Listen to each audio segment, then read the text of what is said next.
e ele tá inelegível. Agora, dois motivos totalmente questionáveis. Fato é, se fosse outro, não estaria inelegível. Então, por conta disso, temos que concluir que parece ser pessoal contra ele. Então, não pode ser justo, né? Minha leitura. Faz sentido pra tu? Se faz, digita 1. É isso, digita 1.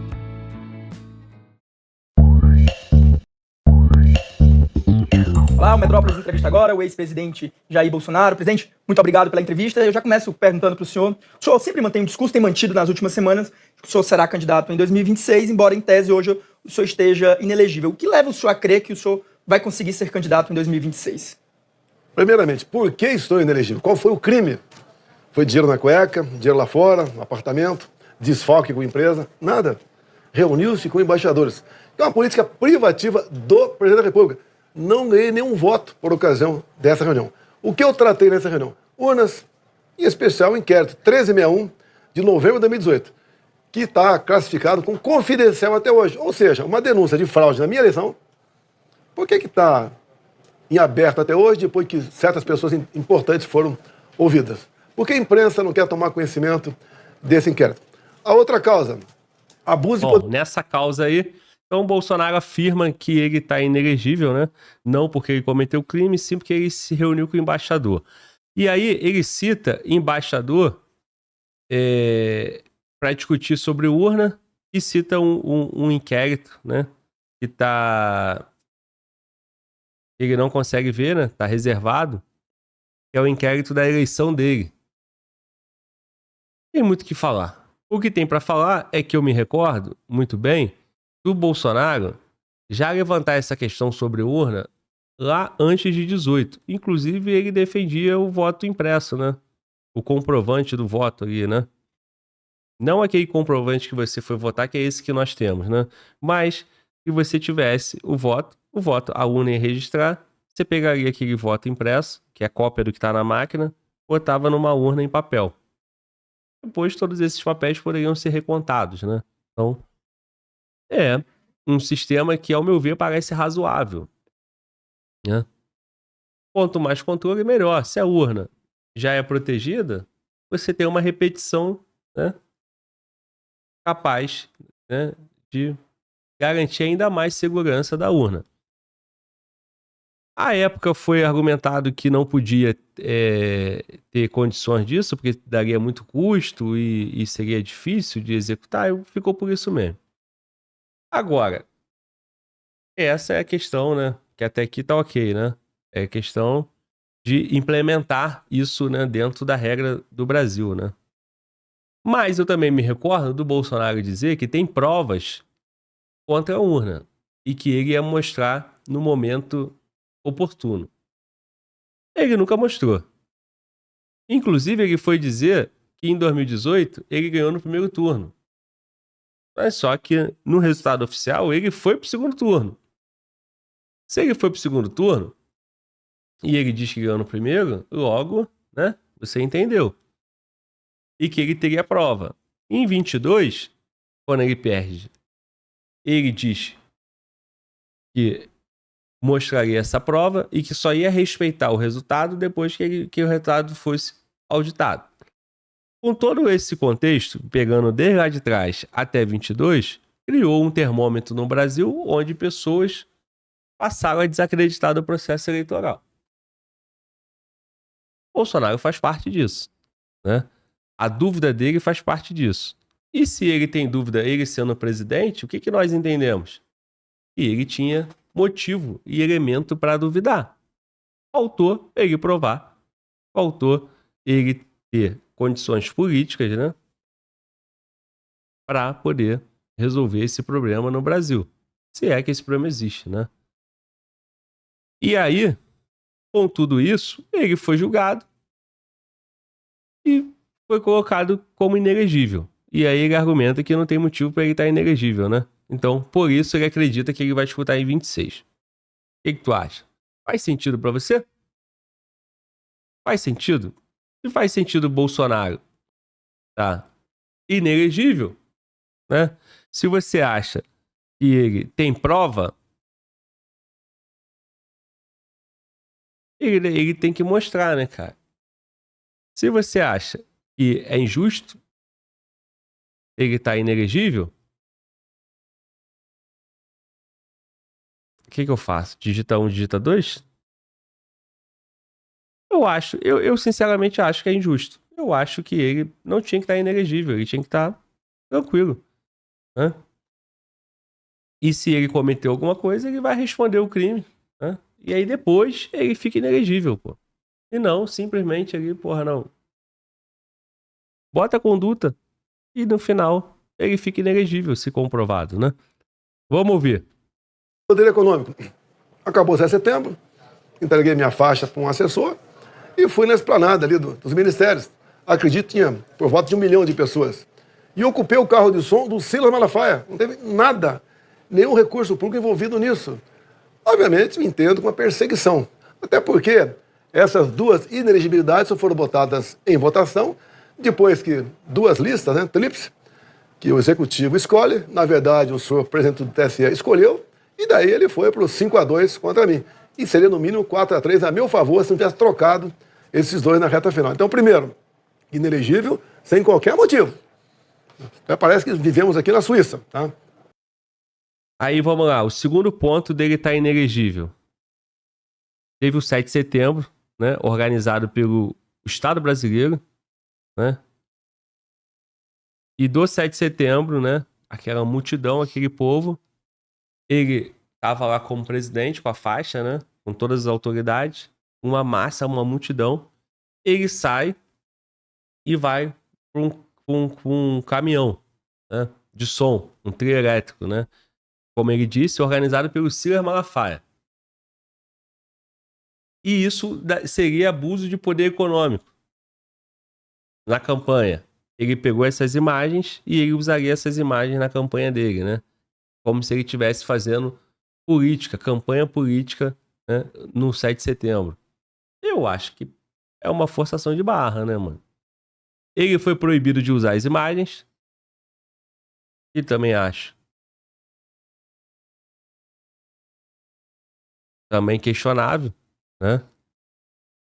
Mas ao mesmo tempo, se ele pega um ato, né, do 7 de setembro e usa essa imagem e bota na campanha política como se isso fosse todo mundo ali tivesse reunido como apoio dele, o cara o opositor vai falar, tá vendo? Ele aproveitou do 7 de setembro para usar a imagem. Mas a pergunta que fica, aquela multidão no 7 de setembro também não estava ali por causa dele?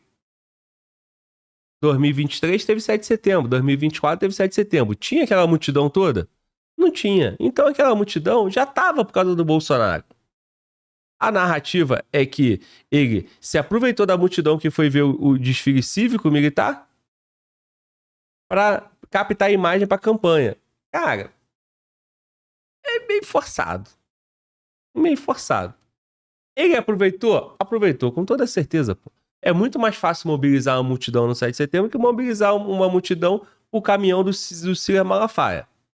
Mas, ao mesmo tempo, sabemos que todo mundo só estava ali por causa dele. Tanto é que em 23 e 24 não teve multidão nenhuma naquela magnitude. Então, o papel aceita o que quiser. Depende para quem é. Dois motivos totalmente questionável. E ele tá inelegível. Agora, dizer que ele não fez nada, tudo isso ele fez, cara. Só que, fato é, se fosse outro, não estaria inelegível. Então, por conta disso, temos que concluir. E parece ser pessoal contra ele. Então, não pode ser justo, né? Não parece ser justo. Deu causa? Deu causa. Você traz representantes de outros países para discutir sobre urna.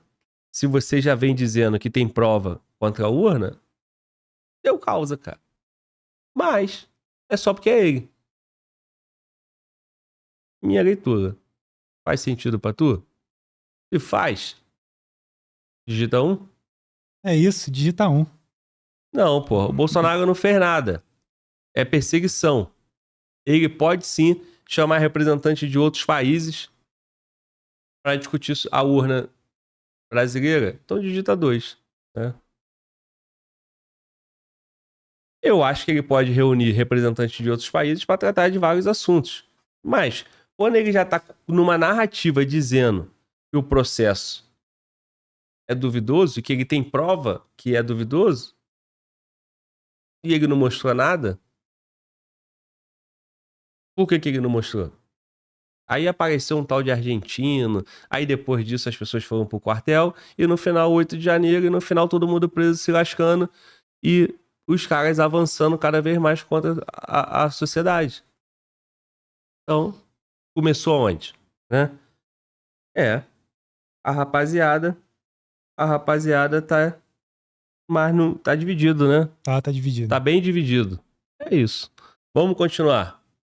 Vamos ver se 26 se ele vai estar à disposição.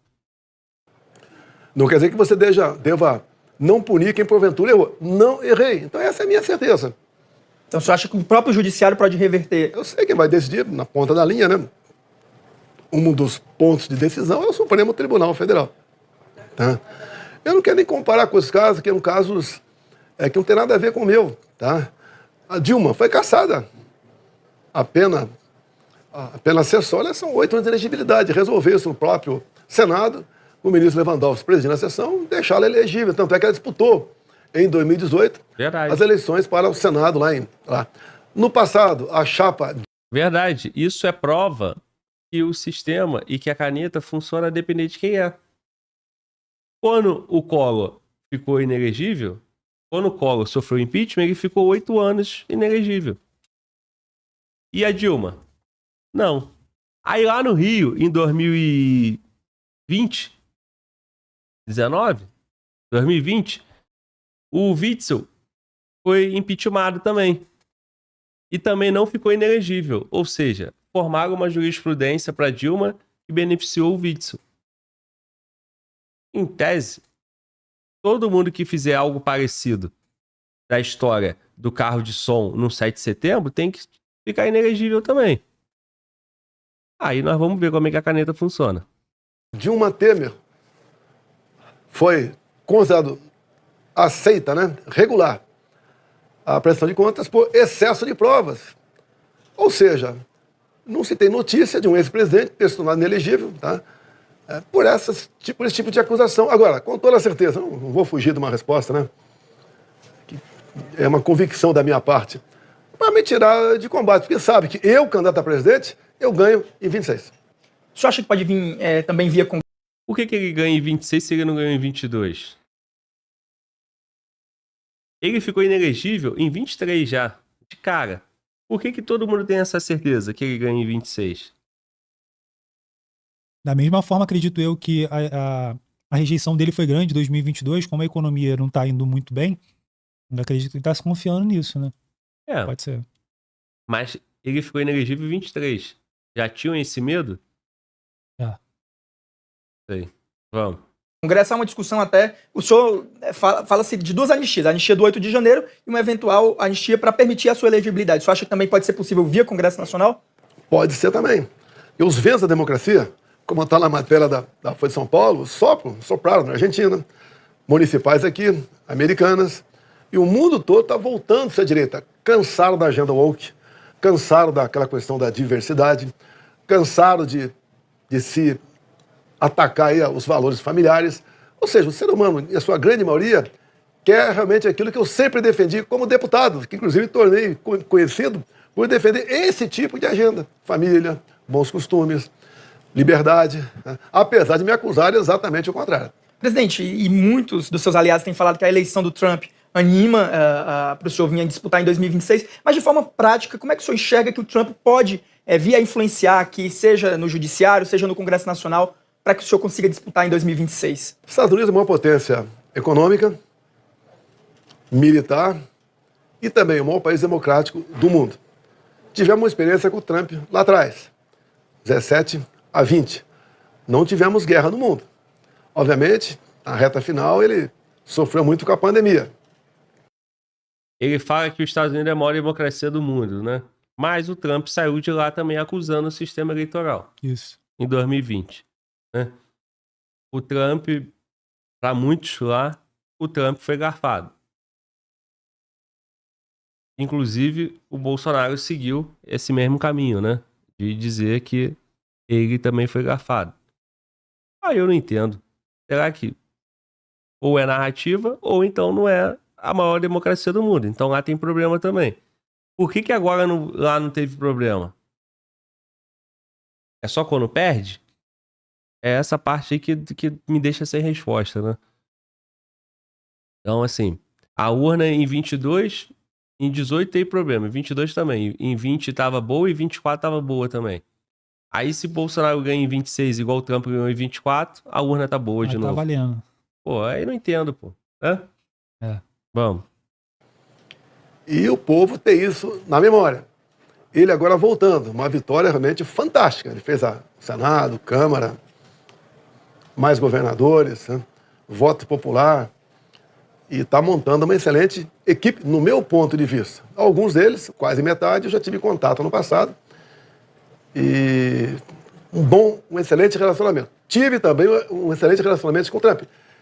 Melhor, depois que eu deixei a presidência, né, quem continuou com esse relacionamento fora da presidência foi meu filho, Eduardo Bolsonaro, que foi um dos poucos, aproximadamente 80, que foram convidados a participar da apuração lá em sua residência. Obviamente, meu filho conversa com ele, né, conversa com os filhos dele. Eu tenho algumas pessoas, em especial brasileiros, que estão na equipe de Trump, e conversamos. E ele tem praticamente uma obsessão pela liberdade de expressão. E tem demonstrado isso com a sua aproximação com Elon Musk, quando era Twitter lá atrás. Imagina um presidente ser banido, que humilhação, né? Depois, obviamente, o Elon Musk comprando, Twitter se transformando em X, é uma marca do governo, essa liberdade. Para nós foi excepcional. Pois é, essa obsessão que ele fala do Trump pela liberdade de expressão, o cara sofreu, né, cara? O cara sofreu da mesma forma, você vê aí os brasileiros, né? Que acabaram, né? Tendo que sair do Brasil, eles têm uma obsessão, né? Eles têm uma obsessão pela correção do rumo, né? E o Trump, idem, né? Nós temos preocupação, tá ruim pra gente, mas a gente ainda tá falando, né? Então, de fato, quem sofre maior vai ter, de fato, uma obsessão. E se esse cara volta ao poder, tem uma tendência, né? Se isso realmente for um valor muito importante para ele, daí querer equilibrar novamente e ajustar esse rumo, né? Vamos ver.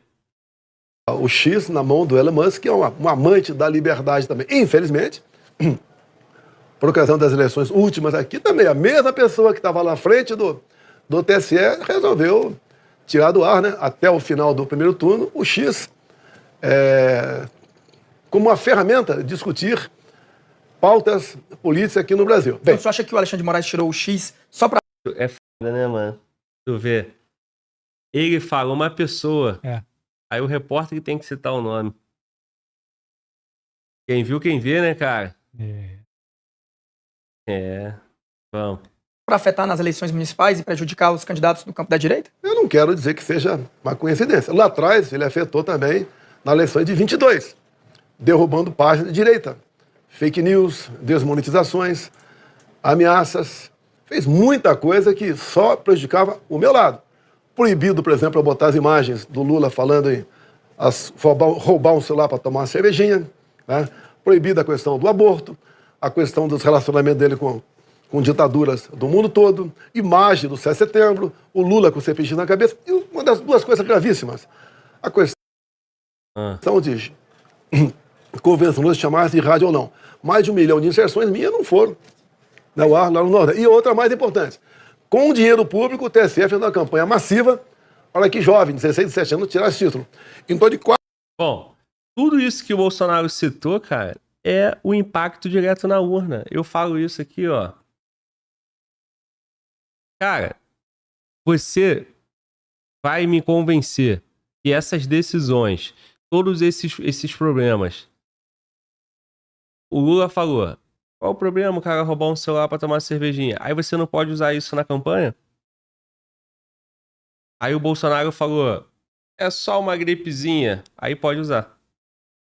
Então, assim, a fala de um pode, a fala do outro não pode. Isso vai ter impacto no resultado na urna. Então, assim, a democracia, o exercício da democracia, do voto, é impactado por essas coisas. Pelo ataque da imprensa em um lado só, por decisões judiciais contra um lado só. Isso acontece o tempo todo. Aconteceu para disputa para a prefeitura. Isso tem que acabar, né? Isso tem que acabar. O voto impresso lá, né, que é um segundo controle, é excelente também. Uma outra forma de evoluir. Agora, não adianta nada você ter o voto impresso lá como uma possibilidade de recontagem se você continuar tendo decisões, falta de inserção, coisas que vai influenciar, pô. Vai formar o convencimento, vai tirar voto de um e conquistar voto pro outro. Então, o foco tem que ser em reequilibrar essa disputa, pô. Me parece mais importante. Só que isso é imensurável. Você pega 3 meses de pré-campanha, depois do período de campanha, um candidato perdendo rede social, um candidato perdendo todas as decisões judiciais, um candidato não tendo inserção, um candidato e tal, pô, é óbvio que vai influenciar o resultado na urna. Vamos. 4 milhões de jovens tiraram o título. E nós sabemos que nessa faixa etária, 3/4 votam no PT. Ou seja, a esquerda teve 3 milhões de votos, eu tive 1. O Lula teve extra, graças à ação do TSE, dedo na balança, sim, 2 milhões de votos. Por coincidência, um número que decidiu. O TSE fazendo campanha para que jovens de 16 anos votem. A pergunta é, isso acontece em todas as eleições? E sim. Aconteceu em 18? Aconteceu em 20? Em 22? Aconteceu novamente em 24? Vai acontecer em 26? Não, só aconteceu em 22. Aí o Bolsonaro tem um argumento. Outra coisa. Precisa fazer esse chamamento para jovem votar? Não é obrigatório, é voluntário, né? Aí tem que discutir isso, pô. Discute isso. Agora, influencia? Influencia porque tá chegando à conclusão que a maioria dos jovens vão votar na esquerda. Mas é menos forte do que o argumento. Eu acho que não é nada forte, né? Agora, o que eu falei antes, isso influencia demais, pô. Absurdamente. É só você sabendo que tem 16 a 18 anos, 4 milhões de votos, você faz uma campanha política voltada para os jovens. Você bota na tua propaganda política mensagens voltadas para os jovens. Você busca o voto dos jovens, igual busca do evangélico, igual busca do voto feminino, e busca dos adolescentes de 16 a 18 anos. Não é assim, tão grave. Agora, o que aconteceu antes, isso é grave, pô. Vamos. O pleito nas eleições. Então, isso tudo estaram nessa balança. O interesse americano é em toda a América do Sul. Enquanto o presidente ele falava da sua preocupação com a Venezuela e traçava planos hipotéticos comigo, que é comum acontecer, que ficam, obviamente, em reserva, né, tendo em vista uma questão funcional minha.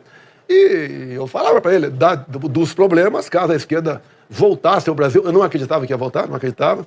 Mas voltando, que toda a América do Sul ser pintada de vermelha. Então ele tem essa preocupação e a grande arma dele nessa questão é a liberdade de expressão de sua forma mais abrangente possível. Mas você acredita que ele pode influenciar economicamente, por exemplo, com sanções, como os Estados Unidos fazem sanções à Venezuela, ou de repente, como se fala também, cancelando vistos de ministros com base nessa questão da liberdade de expressão, com esse argumento? Você acredita que pode haver esses dois fatores? Eu não tenho essa liberdade toda para conversar com ele, e apesar de conhecer alguns assessores, né, que estão sendo pré-anunciados para compor. Pô, tu foi o cara é teu amigo, cara.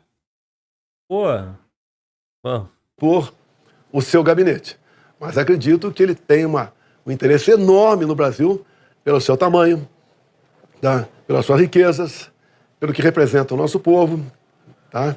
E como um país que realmente possa aqui, com exemplo, desequilibrar positivamente pela democracia, da liberdade, toda a América do Sul. Então ele vai investir no Brasil, sim, no meu entender, no tocante a fazer valer os valores do seu povo, que é muito semelhante do nosso, que através da liberdade de expressão nós possamos aqui sonhar e não mergulharmos mais ainda numa ditadura que se avizinha. Presidente, muito se especula. Cara, olha só. 19 e 20, o Bolsonaro fez questão de mostrar uma proximidade com o Trump. O Bolsonaro acabou de afirmar que ele não tem intimidade para bater um papo com o Trump para saber o que ele pensa e como que ele pode agir aqui no Brasil. Quando o Trump ganhou, ele deu os parabéns e colocou meu amigo. Meu irmão, amigo meu, eu converso. Eu tenho condições de conversar. Agora, político chama todo mundo de meu amigo. Para vender uma influência, para vender que tem um acesso ou não tem, aí é complicado. Guerreiro, o cara é teu amigo ou não é? Liga pra ele aí, cara, ele vai te atender, pô. O cara... Não é não? É.